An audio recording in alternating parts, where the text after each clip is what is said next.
Guarantee ನ್ಯೂಸ್ಗೆ ಸ್ವಾಗತ. ನಾನು ಅಖಿಲೇಶ್ ದಬ್ಬೆಕಟ್ಟೆ. 30 ಜಿಲ್ಲೆ 30 ಸುದ್ದಿಯನ್ನ ಬನ್ನಿ ನೋಡೋಣ. ರಾಯಚೂರಿನಲ್ಲಿ ಸ್ಮಶಾನಕ್ಕೆ ಭೂಮಿ ಇಲ್ಲದೆ ಗ್ರಾಮಸ್ಥರು ಪರದಾಡುವಂತ ಪರಿಸ್ಥಿತಿ ಎದುರಾಗಿದೆ. ಮೃತದೇಹವನ್ನ ಹೊತ್ತು ಸಾಗಲು ಸ್ಮಶಾನಕ್ಕೆ ರಸ್ತೆಯೂ ಇಲ್ಲದೆ ಮೃತದೇಹವನ್ನ ಈ ಭತ್ತದ ಗದ್ದೆಗಳಲ್ಲೇ ಹೊತ್ತು ಸಾಗುವಂತ ದುಸ್ಥಿತಿ ಬಂದಿದೆ. ಇತ್ತ ಒಳ್ಳೆ ಮಳೆ ಬೆಳೆಯ ಹಿನ್ನೆಲೆಯಲ್ಲಿ ಹೊಲದಲ್ಲಿ ನೂರಾರು ಜನ ಓಡಾಡಿದ್ರೆ ರೈತರು ತರಾಟೆಗೆ ತೆಗೆದುಕೊಳ್ಳುವಂತ ಪರಿಸ್ಥಿತಿ ಬಂದಿದೆ. ಒಂದೊಮ್ಮೆ ಹೂತಿರುವಂತ ಮೃತದೇಹವನ್ನ ಹೊರ ತೆಗೆದು ಅಲ್ಲಿ ಮತ್ತೆ ಅಗೆದು ಮೃತದೇಹವನ್ನ ಅಂತ್ಯಕ್ರಿಯೆ ಮಾಡುವಂತ ಅನಿವಾರ್ಯತೆ ಬಂದಿದ್ದು ಪ್ರತಿ ಬಾರಿಯೂ ಕೂಡ 2 ಗ್ರಾಮದ ಜನರು ಪರದಾಟವನ್ನ ಪಡ್ತಿದ್ದಾರೆ. ಸುಮಾರು 1200 ವೋಟಿಂಗ್ ಇರುವಂತ ದೊಡ್ಡ ಹಳ್ಳಿಗಳಲ್ಲೇ ಇಂಥ ದುಸ್ಥಿತಿ ಅಂತ ಅಧಿಕಾರಿಗಳ ನಡೆಗೆ ಗ್ರಾಮಸ್ಥರು ಆಕ್ರೋಶವನ್ನ ಹೊರಗಾಕಿದ್ದಾರೆ.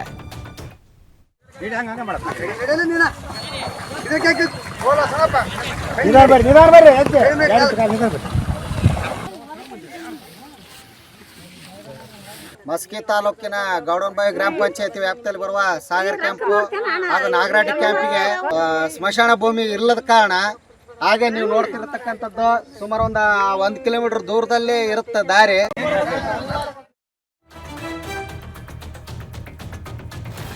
ಹೆಂಡತಿ ಕಾಟ ತಾಳಲಾರದೆ ಗಂಡ ಕಳ್ಳತನ ಮಾಡಿರುವಂತಹ ಘಟನೆ ಚಿಕ್ಕಬಳ್ಳಾಪುರದಲ್ಲಿ ನಡೆದಿದೆ. ಹಲವು ದಿನಗಳಿಂದ ಹೆಂಡತಿಯ ತಮ್ಮ ಅನಾರೋಗ್ಯದಿಂದ ಬಳಲ್ತಾ ಇದ್ದ. ಏನೋ ಬಾಮೈದನಿಗೆ ಆಸ್ಪತ್ರೆಯಲ್ಲಿ ಚಿಕಿತ್ಸೆಯನ್ನ ಕೊಡಿಸುವುದಕ್ಕೆ ಹಣವಿಲ್ಲ ಅನ್ನುವಂತ ಕಾರಣ ಹೇಗಾದ್ರೂ ಮಾಡಿ ಹಣ ತರುವಂತೆ ಹೆಂಡತಿ ಪೀಡಿಸ್ತಾ ಇದ್ಲು. ಈ ಹಿನ್ನೆಲೆಯಲ್ಲಿ ಹೆಂಡತಿಯ ಟಾರ್ಚರ್ ಅನ್ನ ತಾಳದಕ್ಕಾಗದೆ ಗಂಡ ಕಳ್ಳತನ ಮಾಡ್ತಾ ಇದ್ದ ಅನ್ನೋದು ಈಗ ತಿಳಿದು ಬರ್ತಾ ಇದೆ. ಸುನಿಲ್ ಎನ್ನುವರ ಮನೆಯಲ್ಲಿ ಕಳ್ಳತನ ಮಾಡುವಂತ ಹೊತ್ತಿನಲ್ಲಿ ಸಂತೋಷ ಸಾರ್ವಜನಿಕರಿಗೆ ಆತ ರೆಡ್ ಹ್ಯಾಂಡ್ ಆಗಿ ಸಿಕ್ಕಿ ಬಿದ್ದಿದ್ದಾನೆ. ಮನೆಯಲ್ಲಿ ಒಂಟಿಯಾಗಿದ್ದಂತ ವೃದ್ಧನ ಕೈಯನ್ನ ಮುರಿದು ಕಳ್ಳತನಕ್ಕೆ ಯತ್ನಿಸಿದ್ದ ಅನ್ನೋ ತಿಳಿದು ಬಂದಿದೆ. ಸದ್ಯ ಸಂತೋಷ್ ಎಂಬಾತನನ್ನ ಚಿಕ್ಕಬಳ್ಳಾಪುರದ ನಗರ ಪೊಲೀಸರು ಆತನನ್ನ ಅರೆಸ್ಟ್ ಮಾಡಿದ್ದಾರೆ.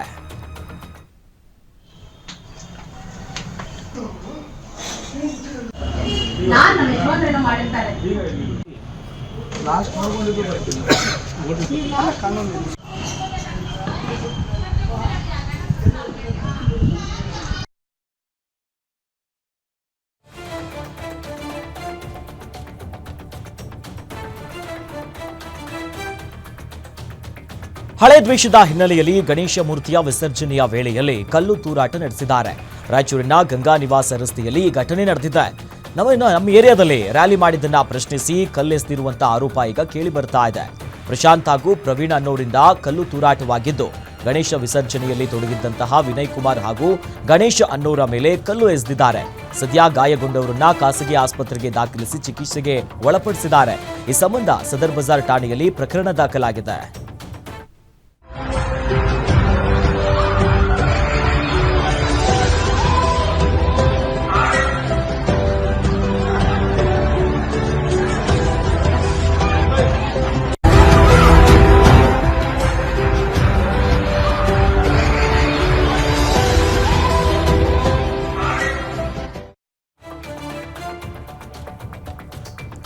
ರಸ್ತೆ ದುರಸ್ತಿ ಕಾಮಗಾರಿ ಮಾಡದ ಹಿನ್ನೆಲೆ ಗ್ರಾಮಸೌಧಕ್ಕೆ ಗ್ರಾಮಸ್ಥರು ಮುಳ್ಳಿನ ಬೇಲಿಗೆನ್ನ ಹಾಕಿದ್ದಾರೆ. ಬಾಗಲಕೋಟೆಯ ಮುಧೋಳ ತಾಲೂಕಿನ ಗ್ರಾಮದಲ್ಲಿ ಈ ಘಟನೆ ನಡೆದಿರೋದು. ರೈತರ ಜಮೀನುಗಳಿಗೆ ಹೋಗೋದಕ್ಕೆ ರಸ್ತೆ ದುರಸ್ತಿ ಮಾಡುವಂತೆ ಹಲವು ವರ್ಷಗಳಿಂದ ಗ್ರಾಮಸ್ಥರು ಮನವಿ ಸಲ್ಲಿಸಿದ್ರು. ಅಧಿಕಾರಿಗಳು ಸ್ಪಂದಿಸದೇ ಇರುವಂತಹ ಕಾರಣಕ್ಕೆ ಗ್ರಾಮ ಪಂಚಾಯಿತಿ ಕಾರ್ಯಾಲಯಕ್ಕೆ ಮುಳ್ಳನ್ನ ಹಾಕಿ ವಿನೂತನವಾಗಿ ಪ್ರತಿಭಟನೆ ಮಾಡಿದ್ದಾರೆ. ಗ್ರಾಮ ಪಂಚಾಯಿತಿಯ ಆಡಳಿತ ಮಂಡಳಿ ವಿರುದ್ಧ ಆಕ್ರೋಶವನ್ನ ಹೊರಗಾಕಿದ್ದು ಬಸ್ ನಿಲ್ದಾಣದಿಂದ ರಸ್ತೆ ದುರಸ್ತಿ ಕಾಮಗಾರಿಯನ್ನ ಕೈಗೊಳ್ಳುವಂತೆ ಈ ಸಂದರ್ಭದಲ್ಲಿ ಒತ್ತಾಯಿಸಿದ್ರು. ಯಾಕಂದ್ರೆ ನಾವು ಹಗಲೆಲ್ಲ ಬಂದ್ ಮಾಡೋದಕ್ಕೆ ಇವರಿಗೆ ನಾವು ಮತ್ತೆ ಹೊಳ್ಳಿ ಗಡುವು ಕೊಟ್ಟ ತಿಂಗಳಾತು. ಜಾತ್ರೆ ಇದ್ದಾಗ ಇದ್ದಾಗ ಕಾರ್ಯಕ್ರಮ ಏನಾರ ಇದ್ದಾಗ ಬಂದವು ಮತ್ತೆ ಹೇಳಿ ಸರಿ ಮಾಡಿ ಅದನ್ನು ಸರಿ ಮಾಡೋದು. ಹಾಳೆ ಈಗ ಮತ್ತು ಮಾನ್ಯ ಹಾಳೆ ಬಂದ್ ಮಾಡಿದ್ರು. ಮತ್ತೆ ಬಂದ್ ಮಾಡೋಣ 8 ದಿನದ ಗಡುವು ಕೊಟ್ಟತಿ ಪಿ ಡಿ ಅವ್ರಿಗೂ ಕೊಟ್ಟತಿ. ಹಾಳೆ ಸ್ಟೇಷನ್ದವರು ಪೊಲೀಸರು ಹಚ್ಚಿ ಮಾತಾಡಿದ್ರು. ಪೊಲೀಸರು ಅವರು ಹೇಳಿದರು 8 ದಿನದೊಳಗಾಗಿ ನೀವು ಪಂಚಾಯತಿ ಅವ್ರು ಏನು ಮಾಡ್ತಿರೋ ಅದನ್ನು ಹೇಳಿ ದಾರಿ ಮಾಡಿರಿ. ಅವರು ಯಾವ ಸರ್ವೇದವ್ನು ಕರೆಸ್ತಿರೋ ಅದೇನು ಎಲ್ಲೈತೆ ಅಲ್ಲಾರು ಮಾಡಿರ್ತಿರೋ ಅವ್ನು ಎಂಕಟ್ಟಿಗೆ ಹೇಳ್ತಿರೋ ಏನು ಮಾಡ್ತಿರೋ ಮಾಡ್ರಿ ಅಂತ ಹೇಳಿ ಗಡುವು ಕೊಟ್ಟೈತಿ. ಆ ಗಡುವು 2 ದಿನಕ್ಕೆ ಮುಗಿದು ಹೋತು. ನಿನ್ನೆ ಶುಕ್ರವಾರಕ್ಕೆ, ಇವತ್ತು ಶನಿವಾರ ಇನ್ನೂವರೆಗೂ ಯಾರೂ ಬರೋಕ್ಕೆ ಇರಲ್ಲ. ಮತ್ತು ಅವ್ನು ಇವತ್ತು ಅದನ್ನು ಗಡುವು ಮೀರೈತಿ, ನಂದು ಏನೂ ಮಾಡಿಲ್ಲ ಅಂತೇಳಿ ಅಂದು ಮುಳು ಬಡ್ದಾನು. ಆ ಕಾರಣಕ್ಕಾಗಿ ಅಕ್ರಮ ಪಡಿತರ ಅಕ್ಕಿ ದಾಸ್ತಾನು ಅಡ್ಡೆ ಮೇಲೆ ಅಧಿಕಾರಿಗಳು ದಾಳಿ ನಡೆಸಿದ್ದಾರೆ. ಯಾದಗಿರಿ ಜಿಲ್ಲೆಯ ಗುರುಮಟ್ಕಲ್ ಪಟ್ಟಣದಲ್ಲಿರುವಂತಹ ಗೌಡೌನ್ನಲ್ಲಿ ಈ ಘಟನೆ ಆಗಿರೋದು. 2 ರೈಸ್ ಮಿಲ್ ಮೇಲೆ ಆಹಾರ ಇಲಾಖೆಯ ಡಿಡಿ ಅನಿಲ್ ಕುಮಾರ್ ನೇತೃತ್ವದಲ್ಲಿ ದಾಳಿಯನ್ನು ಮಾಡಲಾಗಿದೆ. ಗುರುಮಟ್ಕಲ್ ಪಟ್ಟಣದ ಲಕ್ಷ್ಮೀ ವೆಂಕಟೇಶ್ವರ ಗೋಡೌನ್ ಮೇಲೆ ರೇಡ್ ನಡೆದಿದ್ದು, ಇನ್ನು ಗೋಡೌನ್ನಲ್ಲಿ 50 ಕೆಜಿಯ ಸಾವಿರಾರು ಚೀಲದ ಅಕ್ಕಿ ಈ ಗೋಡೌನ್ನಲ್ಲಿ ಸಂಗ್ರಹವಾಗಿರುವುದು ಗೊತ್ತಾಗಿದೆ. ಅಂದಾಜು 700 ಕ್ವಿಂಟಾಲ್ಗೂ ಅಧಿಕ ಅನ್ನಭಾಗ್ಯ ಅಕ್ಕಿ ಸೀಸ್ ಮಾಡಿದ್ದಾರೆ.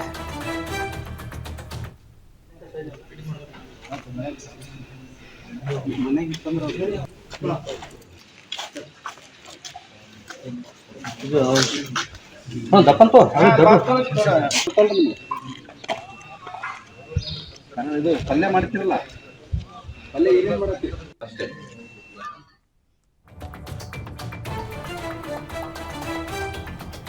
ಚಿತ್ರದುರ್ಗದ ಜಿಲ್ಲಾ ಸರ್ಕಾರಿ ಆಸ್ಪತ್ರೆಯಲ್ಲಿ ಅಧಿಕಾರಿಗಳು ಸಿಬ್ಬಂದಿ ಇಲ್ಲದೆ ಫುಲ್ ಖಾಲಿ ಆಗ್ಬಿಟ್ಟಿದೆ. ಸರ್ಕಾರಿ ಆಸ್ಪತ್ರೆಯಲ್ಲಿ ಹೇಳೋರಿಲ್ಲ ಕೇಳೋರಿಲ್ಲ. ಇನ್ನು ಆಸ್ಪತ್ರೆಗೆ ಬಂದು ಸಾರ್ವಜನಿಕರು ವಾಪಸ್ ಹೋಗ್ತಿದ್ದಾರೆ. ಸಿಬ್ಬಂದಿಗಳ ವಿರುದ್ಧ ಆಕ್ರೋಶವನ್ನ ಜನ ಹೊರಗಾಕ್ತಿದ್ದಾರೆ. ಸಾಮೂಹಿಕವಾಗಿ ರಜೆ ಚೀಟಿಯ ಬರೆದಿಟ್ಟು 20ಕ್ಕೂ ಹೆಚ್ಚು ಸಿಬ್ಬಂದಿಗಳು ಒಂದೇ ಸಲ ರಜೆ ಮಾಡಿ ಮಜಾ ಮಾಡೋದಕ್ಕೆ ಹೋಗಿದ್ದಾರೆ.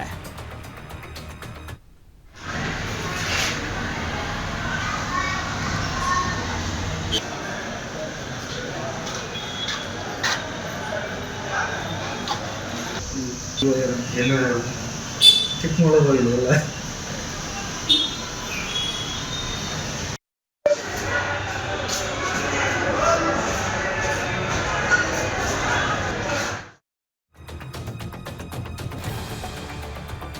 ಅಪ್ರಾಪ್ತ ಬಾಲಕಿಯ ಹಿಂದೆ ಬಿದ್ದಿದ್ದ ಯುವಕರ ನಡುವೆ ಗಲಾಟೆ ಉಂಟಾಗಿ ಪರಸ್ಪರ ಚೂರಿ ಇರಿತದಿಂದ 4 ಯುವಕರು ಗಾಯಗೊಂಡಿದ್ದಾರೆ. ಬೆಳಗಾವಿ ನಗರದ ಅನ್ನಪೂರ್ಣ ವಾಡಿಯ ರಾಯಲ್ ಸ್ಕೂಲ್ ಬಳಿ ಘಟನೆ ಆಗಿರುವುದು. ಅಪ್ರಾಪ್ತ ಬಾಲಕಿಯನ್ನ ಪ್ರೀತಿಸುತ್ತಿದ್ದ 2 ಯುವಕರಾದ ಮೊಹಮ್ಮದ್ ಕಾಜಿ ಮತ್ತು ಮೊಹಮ್ಮದ್ ಅಲ್ಮಸ್ ಗುಂಪಿನ ನಡುವೆ ಗಲಾಟೆಯಾಗಿದೆ. ಮೊಹಮ್ಮದ್ ಕಾಜಿಗೆ ಬಾಲಕಿ ಸವಾಸ ಮಾಡಬೇಡ, ನನ್ನ ಫ್ರೆಂಡ್ ಲವರ್ ಅವಳು ಅನ್ನೋದಾಗಿ ಮೊಹಮ್ಮದ್ ಅಲ್ಮಸ್ ಗುಂಪಿನಿಂದ ಗಲಾಟೆ ಮಾಡಲಾಗಿದೆ. ಆಗ ಅಪ್ರಾಪ್ತ ಬಾಲಕಿ ಬೆನ್ನು ಬಿಡುವಂತೆ ಇಬ್ಬರ ನಡುವೆ ಕಿತ್ತಾಟ ಶುರುವಾಗಿತ್ತು. ಗಲಾಟೆಯಲ್ಲಿ 4 ಪರಸ್ಪರ ಚೂರಿ ಇರಿತವಾಗಿದ್ದು, ಬೀಮ್ಸ್ ಆಸ್ಪತ್ರೆಗೆ ಸದ್ಯ ಮೊಹಮ್ಮದ್ ಕಾಜಿ ದಾಖಲಾಗಿ ಚಿಕಿತ್ಸೆಯನ್ನ ನೀಡಲಾಗ್ತಿದೆ. ಬೆಳಗಾವಿಯ ಎಪಿಎಂಸಿ ಠಾಣೆಯಲ್ಲಿ ಪರಸ್ಪರ ಕೊಲೆ ಕೇಸನ್ನ ದಾಖಲು ಮಾಡಲಾಗಿದೆ.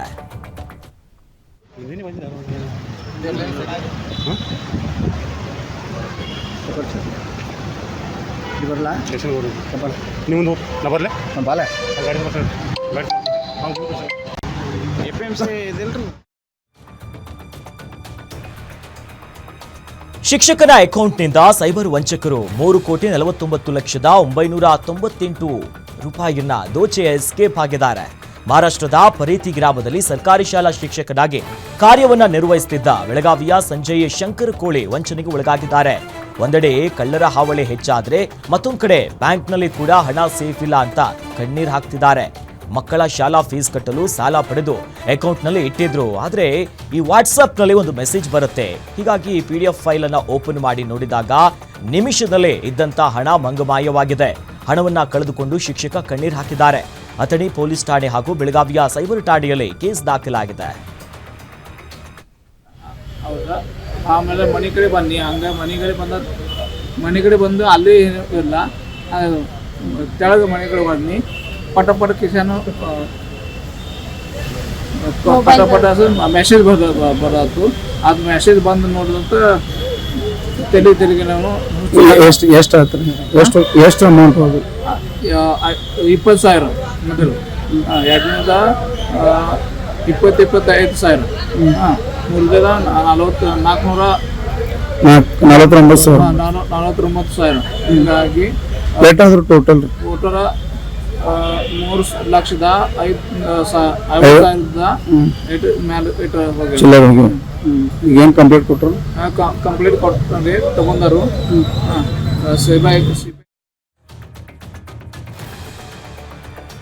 ಕೌಟುಂಬಿಕ ಕಲಹ ಹಿನ್ನೆಲೆಯಲ್ಲಿ ಬೆಂಕಿ ಹಚ್ಚಿಕೊಂಡು ಮಗುವಿನೊಂದಿಗೆ ತಾಯಿ ಆತ್ಮಹತ್ಯೆ ಮಾಡಿಕೊಂಡಿದ್ದಾರೆ. ಈ ಘಟನೆ ಕೋಲಾರ ಜಿಲ್ಲೆಯ ಶ್ರೀನಿವಾಸಪುರ ತಾಲೂಕಿನ ಅರಿಕೇರಿ ಗ್ರಾಮದಲ್ಲಾಗಿದೆ. ಒರಿಸ್ಸಾ ಮೂಲದ 6 ವರ್ಷದ ಪ್ರತಾಪ್, 35 ವರ್ಷದ ತಾಯಿ ಲಕ್ಷ್ಮೀ ಪ್ರಿಯಾ ಮೃತಪಟ್ಟಿರುವಂತಹ ತಾಯಿ ಮಗ ಕೋಳಿ ಫಾರಂ ಒಳಗಿನ ಮನೆಯಲ್ಲಿ ಬೆಂಕಿಯನ್ನ ಹಚ್ಚಿಕೊಂಡು ಆತ್ಮಹತ್ಯೆ ಮಾಡಿಕೊಂಡಿದ್ದಾರೆ. ಸ್ಥಳಕ್ಕೆ ಡಿವೈಎಸ್ಪಿ ಶ್ರೀನಿವಾಸಪುರ ಪೊಲೀಸರು ಭೇಟಿ ನೀಡಿ ಪರಿಶೀಲನೆ ನಡೆಸುತ್ತಿದ್ದಾರೆ. ಅಂಬೇಡ್ಕರ್ ಭವನದಲ್ಲಿ ಸೂಕ್ತ ಭದ್ರತೆಯ ವೈಫಲ್ಯವನ್ನ ಖಂಡಿಸಿ ಇವತ್ತು ಪ್ರತಿಭಟನೆಯನ್ನ ಮಾಡಿದ್ದಾರೆ. ಕಿಟಕಿ ಗ್ಲಾಸ್ ಅನ್ನ ಒಡೆದು ಅಂಬೇಡ್ಕರ್ ಭವನದಲ್ಲಿ ಫ್ಯಾನ್ಗಳನ್ನ ಕಳವು ಮಾಡಿದ್ದಾರೆ. ರಾಮನಗರದ ಅಂಬೇಡ್ಕರ್ ಭವನದಲ್ಲಿ ಘಟನೆ ಆಗಿರುವುದು. 40ಕ್ಕೂ ಹೆಚ್ಚು ಫ್ಯಾನ್ಗಳನ್ನ ಕತರ್ನಾ ಕಳ್ಳರು ಎಸ್ಕೇಪ್ ಮಾಡಿದ್ದಾರೆ. ದಲಿತ ಸಂಘಟನೆ ಮತ್ತು ಅವರ ಅಭಿಮಾನಿ ಬಳಗದವರು ಚನ್ನಪಟ್ಟಣದ ಅಂಬೇಡ್ಕರ್ ಪುತ್ಥಳಿ ಅನಾವರಣದಲ್ಲಿ ಪ್ರತಿಭಟನೆಯನ್ನು ನಡೆಸಿ ತಾಲೂಕು ಆಡಳಿತದ ವಿರುದ್ಧ ಅಂಬೇಡ್ಕರ್ ಅಭಿಮಾನಿಗಳು ಆಕ್ರೋಶವನ್ನು ಹೊರಹಾಕಿದ್ದಾರೆ.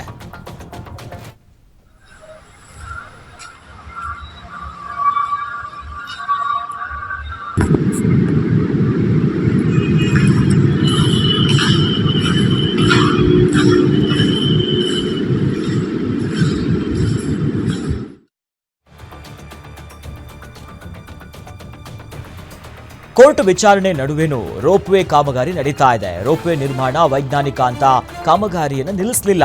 ಚಿಕ್ಕಬಳ್ಳಾಪುರ ಮಾರ್ಗ ಬಿಟ್ಟು ದೊಡ್ಡಬಳ್ಳಾಪುರ ತಾಲೂಕು ವ್ಯಾಪ್ತಿಯಲ್ಲಿ ರೋಪ್ವೇ ನಿರ್ಮಾಣ ನಡೀತಾ ಇದೆ.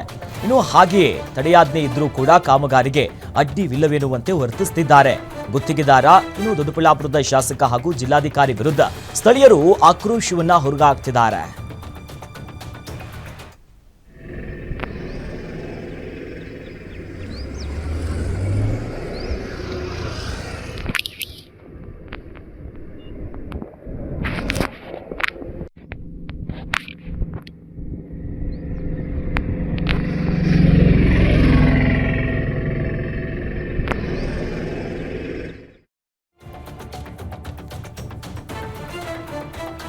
ಮನೆ ಮನೆಗೆ ಈ ಸ್ವತ್ತಿನ ಹಕ್ಕುಪತ್ರವನ್ನ ವಿತರಿಸಿ ಮಹಿಳೆಯರಿಗೆ ಬಾಗಿನವನ್ನ ನೀಡಿದ್ರು. ಶ್ರೀರಂಗಪಟ್ಟಣ ಕ್ಷೇತ್ರದ ಶಾಸಕ ರಮೇಶ್ ಬಾಬುರಿಂದ ವಿನೂತನ ಅಭಿಯಾನವನ್ನ ಹಮ್ಮಿಕೊಳ್ಳಲಾಗಿತ್ತು. ತಾಲೂಕಿನ ಮೊಗರಹಳ್ಳಿ ಮಂಟಿ ಗ್ರಾಮದ ಜನರಿಗೆ ಹಕ್ಕುಪತ್ರವನ್ನ ವಿತರಣೆ ಮಾಡಿ ಅಧಿಕಾರಿಗಳ ಜೊತೆ ಮನೆ ಬಾಗಿಲಿಗೆ ಕಾಲ್ನಡಿಗೆಯಲ್ಲೇ ಅವರು ಹೋಗಿ ಈ ಸ್ವತ್ತಿನ ಹಕ್ಕು ಪತ್ರಿಕೆಯನ್ನ ವಿತರಣೆ ಮಾಡಿದ್ರು. ತಮ್ಮ ಮನೆ ಬಾಲಿಗೆ ಬಂದಿರುವಂತಹ ಶಾಸಕ ರಮೇಶ್ ಬಾಬು ಅವರಿಗೆ ಆರತಿಯನ್ನ ಬೆಳಗಿ ಹಾರ ಹಾಕಿ ಊರಿನ ಜನ ಸನ್ಮಾನಿಸಿದ್ದಾರೆ. ಕ್ಕಿಂತ ಹೆಚ್ಚು ಜನರಿಗೆ ಈ ಖಾತೆಗಳನ್ನ ಅವರ ಮನೆ ಸುಮಾರು 320ಕ್ಕಿಂತ ಹೆಚ್ಚು ಮನೆಗಳಿಗೆ ಈ ಖಾತೆಯನ್ನು ಅವರವ್ರ ಮನೆ ಬಾಗಿಲಿಗೆ ತಲುಪಿಸೋದ್ರ ಮುಖಾಂತರ ಗೌರಿ ಗಣೇಶ ಹಬ್ಬ, ಓಣಮ್ಮು, ಈದ್ ಮಿಲಾದು ಶುಭಾಶಯಗಳನ್ನ ಹೇಳಲಿಕ್ಕೆ ನಮ್ಮೆಲ್ಲ ಸ್ನೇಹಿತರು ಒಟ್ಟುಗೂಡಿ ಕಾರ್ಯಕ್ರಮ ಮಾಡಿದ್ದಾರೆ. ಶಿರಸಿ ತಾಲೂಕಿನ ಸೋಮನಹಳ್ಳಿ ಗ್ರಾಮದಲ್ಲಿ ನಡೆದಂತಹ ಏರ್ಗನ್ನ ಗುಂಡು ಸಿಡಿತದಲ್ಲಿ ಬಾಲಕ ಸಾವನ್ನಪ್ಪಿದ್ದ ಪ್ರಕರಣಕ್ಕೆ ಹೊಸ ತಿರುವು ಸಿಗ್ತಾ ಇದೆ. ಮೃತ ಬಾಲಕನ ತಾಯಿ ನೀಡಿದ ದೂರಿನ ಆಧಾರದ ಮೇಲೆ ಪೊಲೀಸರು ಆರೋಪಿಯನ್ನ ಬಂಧಿಸಿದ್ದಾರೆ. ಮೃತ ಬಾಲಕ ಕರಿಯಪ್ಪ ತಾಯಿ ಪವಿತ್ರ ಉಂಡಿ ಅವರು ಪೊಲೀಸ್ ಠಾಣೆಯಲ್ಲಿ ದೂರನ್ನ ದಾಖಲಿಸಿದ್ದಾರೆ. ನನ್ನ ಮಗನನ್ನ ಉದ್ದೇಶಪೂರ್ವಕವಾಗಿ ಕೊಲೆ ಮಾಡಲಾಗಿದೆ ಅನ್ನೋದಾಗಿ ಪವಿತ್ರ ದೂರಿನಲ್ಲಿ ಇವೆಲ್ಲವನ್ನ ಉಲ್ಲೇಖ ಮಾಡಿದ್ದಾರೆ. ಈ ಪ್ರಕರಣದಲ್ಲಿ ಏರ್ಗನ್ನ ಮಾಲೀಕರಾದ ರಾಘವ್ ಹೆಗಡೆ ಮತ್ತು ಗನ್ನನ್ನ ಉಪಯೋಗಿಸಿದ್ದ ನಿತೀಶ್ ಗೌಡ ವಿರುದ್ಧ ಶಿರಸಿ ಗ್ರಾಮೀಣ ಪೊಲೀಸ್ ಠಾಣೆಯಲ್ಲಿ ಕೇಸನ್ನ ದಾಖಲಿಸಿದ್ದಾರೆ. ಸದ್ಯ ಆರೋಪಿ ನಿತೀಶ್ ಗೌಡ ಬಂಧಿತವಾಗಿದ್ದು ಪೊಲೀಸರು ವಿಚಾರಣೆಯನ್ನ ಮುಂದುವರೆಸಿದ್ದಾರೆ. ಕೃಷ್ಣಾ ನದಿ ಮೈತುಂಬಿ ಹರಿತಾ ಇದ್ದು ಉತ್ತರ ಕರ್ನಾಟಕದ ಜೀವನಾಡಿಯಾಗಿರುವಂತಹ ಆಲ್ಮಟ್ಟಿ ಜಲಾಶಯ ಸಂಪೂರ್ಣವಾಗಿ ಭರ್ತಿಯಾಗಿದೆ. ಈ ಹಿನ್ನೆಲೆಯಲ್ಲಿ ಕೃಷ್ಣೆಯ ಈ ಜಲದಿಗೆ ಮುಖ್ಯಮಂತ್ರಿ ಸಿದ್ದರಾಮಯ್ಯನವರು ಬಾಗಿನವನ್ನ ಅರ್ಪಿಸಿದ್ದಾರೆ. ಬಾಗಿನ ಅರ್ಪಣೆಗೂ ಮುನ್ನ ಗಂಗಾ ಪೂಜೆಯನ್ನ ಸಲ್ಲಿಸಿ ನಾಡಿನ ರೈತರ ಹಿತಾಸಕ್ತಿಗಾಗಿ ಪ್ರಾರ್ಥನೆ ಮಾಡಿದ್ರು. ಸಿಎಂ ಸಿದ್ದರಾಮಯ್ಯಗೆ ಡಿಸಿಎಂ ಡಿಕೆ ಶಿವಕುಮಾರ್, ಇನ್ನು ಸಚಿವರಾಗಿರುವಂತಹ ಶಿವಾನಂದ ಪಾಟೀಲ್, ಎಂಬಿ ಪಾಟೀಲ್, ಆರ್ಬಿ ತಿಮ್ಮಾಪುರ, ಶಾಸಕರಾದ ಎಚ್ವೈ ಮೇಟಿ, ಇನ್ನು ಯಶವಂತರಾಯಗೌಡ ಪಾಟೀಲ್, ಜಿಟಿ ಪಾಟೀಲ್ ಸೇರಿ ಹಲವು ಇತರರು ಕೂಡ ಆ ಸಂದರ್ಭದಲ್ಲಿ ಸಾಥ್ ನೀಡಿದರು.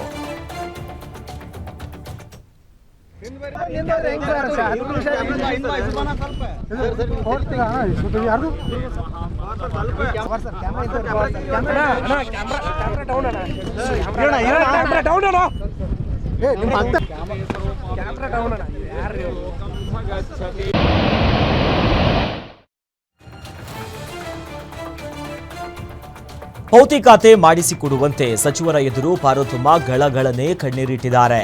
ಹಾಸನ ತಾಲೂಕಿನ ಕೌಶಿಕಿ ಗ್ರಾಮದ ಮಹಿಳೆ ಪೌತಿ ಖಾತೆಯನ್ನ ಮಾಡಿಕೊಡಿ ಅಂದ್ರೆ ಲಂಚ ಕೇಳ್ತಾರೆ, ನನ್ನ ಹತ್ರ ಲಂಚ ಕೊಡೋದಕ್ಕೆ ಹಣ ಇಲ್ಲ ಅಂತ ಮಹಿಳೆ ಕಣ್ಣೀರಿಟ್ಟಿದ್ದಾರೆ.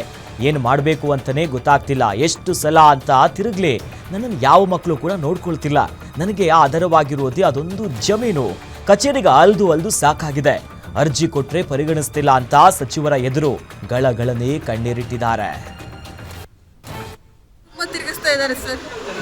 ಅಷ್ಟಿಷ್ಟಲ್ಲ, ನನಗೆ ತುಂಬ ಕಾಂಟ್ರಾಕ್ಟ್ ಕೊಟ್ಟು ಬಂದವ್ರಿಗೆಲ್ಲ ಹೇಳ್ಬಿಟ್ಟು ಹೋಗಿದ್ದಾರೆ. ಬಂದವ್ರಿಗೆಲ್ಲ ಹೇಳ್ಬಿಟ್ಟು ಹೋಗಿ ಅವರು ಬಂದವ್ರಿಗೆಲ್ಲ ಆಗ ಬನ್ನಿ ಆಗ ಬನ್ನಿ ಅಂತ ಹೇಳ್ಬಿಟ್ಟು 4 ವರ್ಷ ತುಂಬಿಸಿದ್ರು. ಆಮೇಲೆ ಈಗ 6 ತಿಂಗಳಾದಮೇಲೆ ಬೇರೆ ಹೆಸರಿಗೆ ಖಾತೆ ಕೂರಿಸ್ಬಿಟ್ಟು ಪಾಳಿ ತಗೊಂಡು ಅವ್ರ ಹೆಸರಲ್ಲಿ ಆಗಿದೆ ಅಂತ ಸ್ಪಾಟ್ ಇನ್ಸ್ಪೆಕ್ಷನಿಗೆ ಬಂದರು. ಅಲ್ಲಿ ತನಕ ಬರಲಿಲ್ಲ.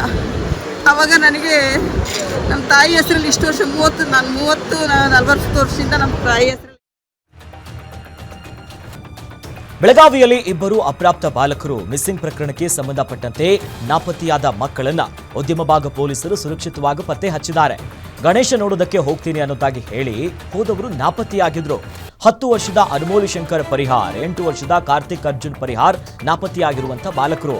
ನಿನ್ನೆ ಮಧ್ಯಾಹ್ನ 12 ಗಂಟೆಗೆ ಮನೆಯಿಂದ ಇಬ್ರು ಸಹೋದರರು ಹೋಗಿದ್ರು. ಮಕ್ಕಳು ಮನೆಗೆ ಸಂಜೆಯಾದ್ರೂ ಕೂಡ ವಾಪಸ್ ಬರ್ದೇ ಇದ್ದದನ್ನ ನೋಡಿ ಪೋಷಕರು ಉದ್ಯಮ ಭಾಗ ಠಾಣೆಯಲ್ಲಿ ಮಿಸ್ಸಿಂಗ್ ದೂರನ್ನ ದಾಖಲಿಸಿದ್ರು. ಸದ್ಯ ಪತ್ತೆಯಾಗಿದ್ದಾರೆ ಆ ಮಕ್ಕಳನ್ನ ಹುಡುಕುವಲ್ಲಿ ಪೊಲೀಸರು ಯಶಸ್ವಿಯಾಗಿದ್ದಾರೆ. ಶಾಲಾ ವಾಹನ ಚಕ್ರಕ್ಕೆ ಸಿಲುಕಿ ಬಾಲಕಿ ಸಾವನ್ನಪ್ಪಿದ ಪ್ರಕರಣಕ್ಕೆ ಸಂಬಂಧಪಟ್ಟಂತೆ ಯಕಂಬ ಗ್ರಾಮದ ಕಾವೇರಿ ಶಿಂದೆ ಮೃತ ಬಾಲಕಿ ಮನೆಗೆ ಮಕ್ಕಳ ಆಯೋಗದ ಸದಸ್ಯೆ ಶಶಿಧರ ಕೋಸುಂಬೆ ಭೇಟಿ ನೀಡಿದ್ದಾರೆ. ಇನ್ನು ಮಕ್ಕಳ ಕುಟುಂಬ ಏನಿದೆಯಲ್ಲ ಅವರಿಗೆ ಸಾಂತ್ವನ ಹೇಳಿದ್ದಾರೆ. ಪೊಲೀಸರ ಹಾಗೂ ಸಾರಿಗೆ ಇಲಾಖೆ ಅಧಿಕಾರಿಗಳ ಜೊತೆ ಭೇಟಿ ನೀಡಿ ಸಾಂತ್ವನವನ್ನು ತಿಳಿಸಿದ್ದಾರೆ. ಔರಾದ್ ತಾಲೂಕಿನ ಯಕಂಬ ಗ್ರಾಮದಲ್ಲಿ ಸೆಪ್ಟೆಂಬರ್ 4ರಂದು ನಡೆದಿದ್ದ ಘಟನೆ ಇದಾಗಿದ್ದು, ಈ ಕುರಿತು ಮಾತನಾಡಿರುವಂತಹ ಶಶಿಧರ ಕುಸುಂಬೆ, ಶಾಲಾ ಬಸ್ಗಳಲ್ಲಿ ಆಯಾ ಅಥವಾ ಸಿಬ್ಬಂದಿಯನ್ನ ನೇಮಕ ಮಾಡಿದ್ರೆ ಅವಘಡ ಆಗ್ತಾ ಇರಲಿಲ್ಲ. ಶಾಲಾ ವಾಹನ ನಡೆಸುವ ಚಾಲಕರನ್ನ ಅರ್ಹತೆಯನ್ನ ಪರಿಶೀಲಿಸಿ ಆಯ್ಕೆ ಮಾಡಬೇಕು ಅನ್ನೋದಾಗಿ ಶಾಲಾ ಆಡಳಿತ ಮಂಡಳಿಯ ವಿರುದ್ಧ ಕ್ರಮ ಕೈಗೊಳ್ಳಿ ಅನ್ನೋದಾಗಿ ಸೂಚನೆ ಕೊಟ್ಟಿದ್ದಾರೆ.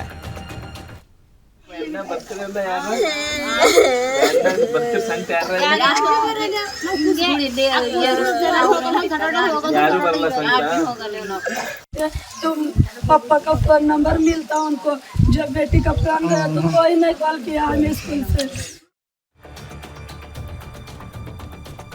ಮಸೀದಿ ಮೇಲೆ ಮರ ಬಿದ್ದು ಭಾರಿ ಒಂದು ಅನಾಹುತ ಆಗಿದೆ. ರಾಯಚೂರು ತಾಲೂಕಿನ ಕಾಡ್ಲೂರು ಗ್ರಾಮದಲ್ಲಿ ಈ ಘಟನೆ ಆಗಿರೋದು. ಭಾರಿ ಗಾಳಿಗೆ ಅಲಾಯಿ ಕುರಿಸುವಂತ ಮಸೀದಿ ಪಕ್ಕದಲ್ಲಿ 50ಕ್ಕೂ ಹೆಚ್ಚು ವರ್ಷದ ಮರ ಬಿದ್ದು ಅವಘಡ ಸಂಭವಿಸಿದೆ. ಮಸೀದಿ ಮೇಲೆ ಮರ ಬಿದ್ದಂತ ಪರಿಣಾಮ ಮೇಲ್ಚಾವಣಿ ಕುಸಿದಿದ್ದು ಅದೃಷ್ಟವಶಾತ್ ಪ್ರಾಣ ಅಪಾಯದಿಂದ ಪಾರಾಗಿದ್ದಾರೆ.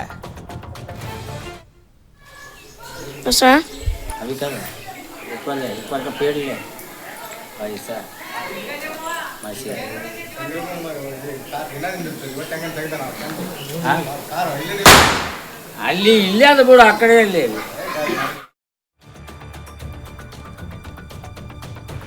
ಕೆಎಸ್ಆರ್ಟಿಸಿ ಬಸ್ ನಿಲುಗಡೆಗೆ ಆಗ್ರಹಿಸಿ ಬೆಳಗಾವಿಯ ಹೆಬ್ಬಾಳ ಗ್ರಾಮಸ್ಥರು ಪ್ರತಿಭಟನೆ ಮಾಡಿದ್ದಾರೆ. ರಾಷ್ಟ್ರೀಯ ಹೆದ್ದಾರಿ 4ರ ಬೆಂಗಳೂರು ಪುಣೆ ಹೆದ್ದಾರಿಯಲ್ಲಿ ಬೆಳಗಾವಿಯಿಂದ ಕೊಲ್ಲಾಪುರಿಗೆ ತೆರಳುವಂತ 20ಕ್ಕೂ ಅಧಿಕ ಎಕ್ಸ್ಪ್ರೆಸ್ ಬಸ್ಗಳನ್ನು ತಡೆದು ಪ್ರೊಟೆಸ್ಟ್ ಮಾಡಿ ಆಕ್ರೋಶವನ್ನ ಹೊರಗಾಕಿದ್ದಾರೆ. ಬಸ್ ತಡೆದಿದ್ದನ್ನ ಪ್ರಶ್ನಿಸಿದ್ದಕ್ಕೆ ಚಾಲಕ ಮತ್ತು ಪ್ರಯಾಣಿಕರನ್ನ ತಳ್ಳಿ ನೂಕಿ ಅವಾಚ್ಯವಾಗಿ ನಿಂದಿಸಿ ಕೆಲ ಯುವಕರು ದರ್ಪವನ್ನ ತೋರಿದ್ದಾರೆ. ಸ್ಥಳಕ್ಕೆ ಕೆಎಸ್ಆರ್ಟಿಸಿಯ ಹಿರಿಯ ಅಧಿಕಾರಿಗಳು ಬರುವಂತೆ ಪಟ್ಟು ಹಿಡಿದಿದ್ದಾರೆ. ಇನ್ನು ಯಮಕನಮರಡಿಯ ಪೊಲೀಸ್ ಠಾಣಾ ವ್ಯಾಪ್ತಿಯಲ್ಲಿ ಈ ಪ್ರಕರಣ ಆಗಿರೋದು.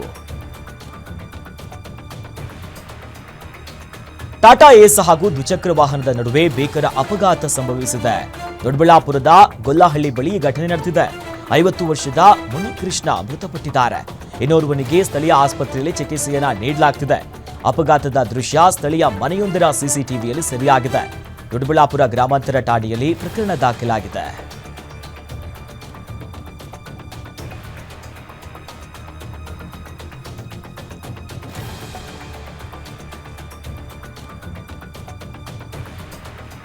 ಮಾಗಡಿ ಭಾಗದಲ್ಲಿ ಚಿರತೆಯ ಹಾವಳಿ ಮುಂದುವರೆದಿದೆ. ರಾತ್ರಿ ವೇಳೆ ರಸ್ತೆಯಲ್ಲಿ ರಾಜಾರೋಷವಾಗಿ ಚಿರತೆ ಓಡಾಡ್ತಾ ಇದ್ದು ಗ್ರಾಮದಲ್ಲಿ ಭಯದ ವಾತಾವರಣ ಸೃಷ್ಟಿಯಾಗಿದೆ. ಗ್ರಾಮದ ಒಳಗೆ ಚಿರತೆ ಓಡಾಡುವಂತ ದೃಶ್ಯ ಮನೆಯ ಸಿಸಿಟಿವಿಯಲ್ಲಿ ಸೆರೆಯಾಗಿದೆ. ರಾತ್ರಿ ವೇಳೆ ಮನೆಯಿಂದ ಆಚೆ ಬರುವುದಕ್ಕೆ ಗ್ರಾಮಸ್ಥರು ಹಿಂದೇಟನ್ನ ಹಾಕುವ ಪರಿಸ್ಥಿತಿ ಎದುರಾಗಿದೆ. ಚಿರತೆಯನ್ನ ನಿಯಂತ್ರಣ ಮಾಡುವಂತೆ ಅರಣ್ಯ ಇಲಾಖೆಗೆ ಗ್ರಾಮಸ್ಥರು ಆಗ್ರಹ ಮಾಡಿದ್ದಾರೆ.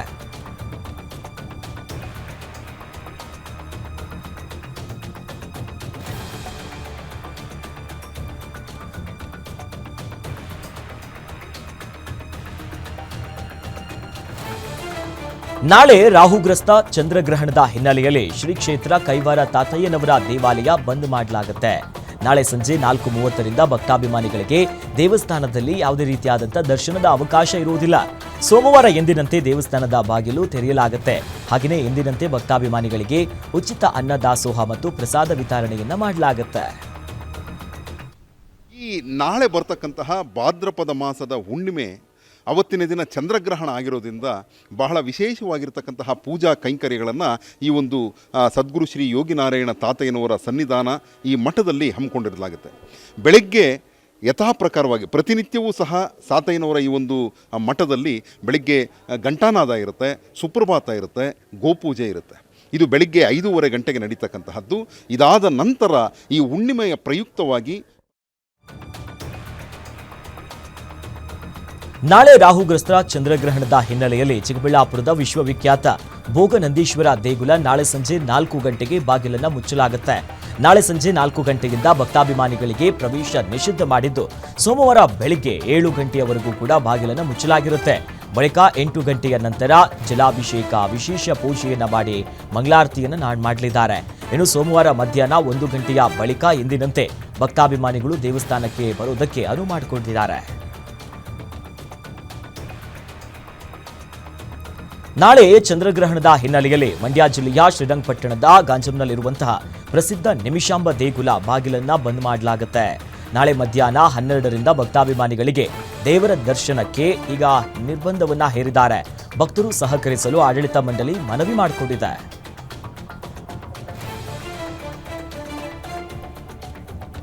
ನಾಳೆ ರಾಹುಗ್ರಸ್ತ ಚಂದ್ರಗ್ರಹಣದ ಹಿನ್ನೆಲೆಯಲ್ಲಿ ಚಾಮುಂಡಿ ಬೆಟ್ಟದ ದೇವಸ್ಥಾನ ನಾಳೆ ಬೆಳಗ್ಗೆ 9 ಗಂಟೆಗೆ ಬಂದ್ ಮಾಡ್ತಾರೆ.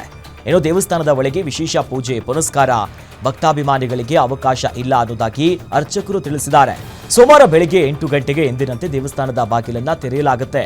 ಭಕ್ತಾಭಿಮಾನಿಗಳಿಗೆ ತದನಂತರ ಅವಕಾಶ ಇದೆ ಪೂಜೆ ಮಾಡೋದಕ್ಕೆ. ನಾಳೆ ಚಂದ್ರಗ್ರಹಣದ ಹಿನ್ನೆಲೆಯಲ್ಲಿ ಜಿಲ್ಲೆಯ ಬಹುತೇಕ ದೇವಸ್ಥಾನಗಳು ಬಂದ್ ಮಾಡಲಾಗುತ್ತೆ. ಜಿಲ್ಲೆಯ ಎ ಗ್ರೇಡ್, ಬಿ ಗ್ರೇಡ್ ಇನ್ನು ಎಲ್ಲ ದೇವಸ್ಥಾನಗಳನ್ನ ನಿರ್ಬಂಧನ ಮಾಡಲಾಗಿದೆ. ನಾಳೆ ಮಧ್ಯಾಹ್ನ 12 ಗಂಟೆಯಿಂದ ಸೋಮವಾರ ಬೆಳಗ್ಗೆ 7 ಗಂಟೆಯವರೆಗೆ ಬಂದ್ ಮಾಡಲಾಗುತ್ತೆ ಅನ್ನೋದಾಗಿ ದೇವಸ್ಥಾನದ ಆವರಣದಲ್ಲಿ ಸಾರ್ವಜನಿಕರು ಸಹಕರಿಸುವಂತೆ ಆಡಳಿತ ಮಂಡಳಿ ನೋಟಿಸ್ ಅನ್ನು ಅಂಟಿಸಿದೆ.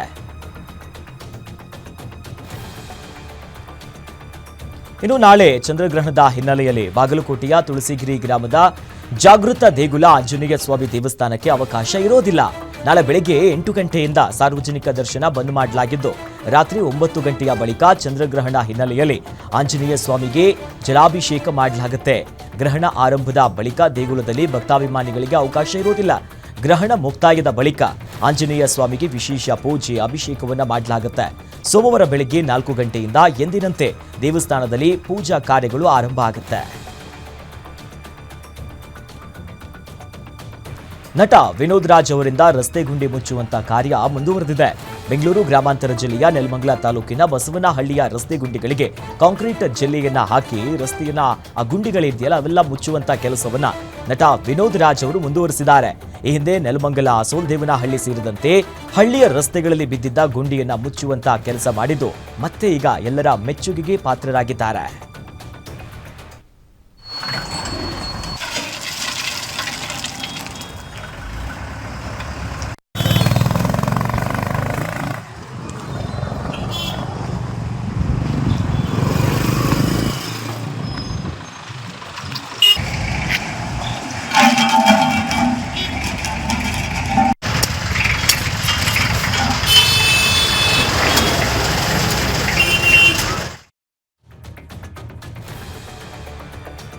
ಒಂಬತ್ತನೇ ದಿನದ ಗಣೇಶ ವಿಸರ್ಜನೆಯ ವೇಳೆ ಹಿಂದೂ ಮುಸ್ಲಿಂ ಸಮುದಾಯ ಭಾವೈಕ್ಯತೆಯನ್ನ ಸಾರಿದ್ದಾರೆ. ಕಲಬುರಗಿ ಜಿಲ್ಲೆಯ ಯಡ್ರಾಮಿ ಪಟ್ಟಣದ ಮುಸ್ಲಿಂ ಯುವಕರು ಬಾಳೆಹಣ್ಣನ್ನ ಹಂಚಿಕೆ ಮಾಡಿ ಭಾವೈಕ್ಯತೆಯನ್ನ ತೋರಿದ್ದಾರೆ. ಮೆರವಣಿಗೆಯ ವೇಳೆ ಯುವಕರು ಡ್ಯಾನ್ಸ್ ಮಾಡಿ ಕುಣಿದು ಕುಪ್ಪಳಿಸಿ ಸಖತ್ ಎಂಜಾಯ್ ಮಾಡಿದ್ದಾರೆ.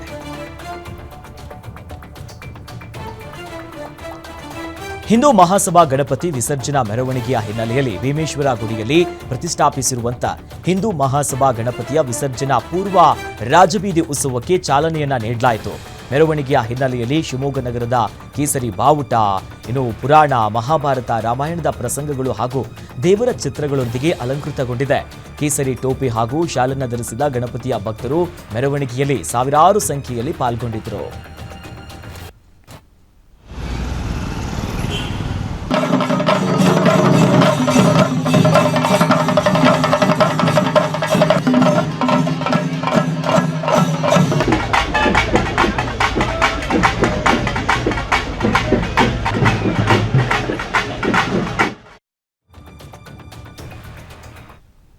ಇವಿಷ್ಟು ಇವರೆಗಿನ ಪ್ರಮುಖ ನ್ಯೂಸ್ ಅಪ್ಡೇಟ್ಸ್. ನೋಡ್ತಾ ಇರಿ ಗ್ಯಾರಂಟಿ ನ್ಯೂಸ್, ಸುದ್ದಿ ಖಚಿತ, ನ್ಯಾಯ ನಿಶ್ಚಿತ.